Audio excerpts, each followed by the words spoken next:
પણ આપણો સત્સંગ તો જીવન સ્વામી કહે છે કલ્યાણ માટે, જીવના કલ્યાણ માટે, દેહની વાત નથી કરી.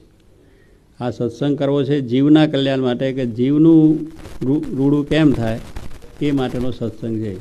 જીવ સત્સંગમાંથી પાછો ન પડી જાય, જીવ છે એને કોઈ દિવસ ઊંડું ના થાય, અધોગતિ ના થાય, એને માટે સત્સંગ. એની અંદર કોઈ બીજો શંકા કુશંકા ના થઈ જાય, એને માટે આપણો સત્સંગ છે. એ સત્સંગ જો આપણે બરાબર કરીએ તો પછી આપણને કોઈ વાંધો ના આવે. ગમે એટલું આપણને આ સત્સંગમાં આવીએ, અહીંયા કથા વાર્તા કીર્તન ભજન થાય તો પણ આપણી દ્રષ્ટિમાં બીજું કંઈ આવે જ નહીં. કારણ કે આપણું ઘર જ્યાં માનાયું હોય ત્યાં પછી કોઈ દિવસ મન પાછું પડે.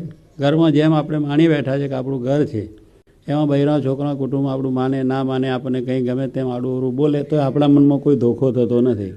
તો એ પાછા સાંજે બેસીને પ્રેમથી આનંદથી કામ કરી લઈએ છીએ. કારણ માનીએ કે આપણું કુટુંબ છે, આપણે આ રીતે આપણું ઘર છે. એમ સ્વામી કે આપણું સત્સંગ એ આપણું ઘર છે, આ મંદિર એ આપણું ઘર છે, આ સત્સંગ એ આપણું કુટુંબ છે. હવે એ જો ભાવના આપણી અંદર હોય તો કંઈ આપણને કંઈ વસ્તુ મળે ના મળે તો પણ અહીં વાંધો ના આવે.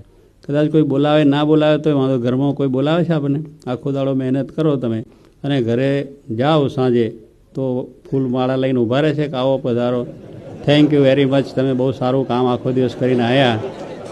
એમ આપણે કોઈ આપણને કહેતું નથી, કારણ કે આપણું ઘર છે, આપણે જાણીએ છીએ. ત્યાં તમે જાઓ ને તરત કોઈ પાલો પાણીનો ના આપે તો ગોળ જ્યાંથી પીવાનો હોય ત્યાં પી લઈએ. ચા ના મૂકી હોય તો આપણે હાથે કરીને પણ પી લઈએ. આપણું ઘર છે, ભલે એ કામમાં છે, આમ છે તેમ છે. છોકરો કોઈ વખત બોલી જાય તો પણ મનમાં ધોખો થતો નથી કે આપણું બાળક છે, ભાઈ સમજુ છે અનસમજુ છે, એમ કરીને કાઢી નાખીએ છીએ. જ્યારે એ જે ભાવનાઓથી જો આપણે, તો આ સત્સંગ પણ એક આપણું એ છે. એટલે અહીંયા પણ જો આપણે ભાવથી હોય તો આપણને કોઈ દુઃખ જ ના થાય. તો આપણું સત્સંગની અંદર આનંદ સુખ, સુખને સુખના ઢગલા રહે. જેમ આપણો સંસાર ચલાવીએ છીએ એમ આની અંદર પણ એવી જાતની ભાવનાથી જો આપણે કરતા હોય તો કોઈ પણ જાતનું દુઃખ આપણને થાય નહીં.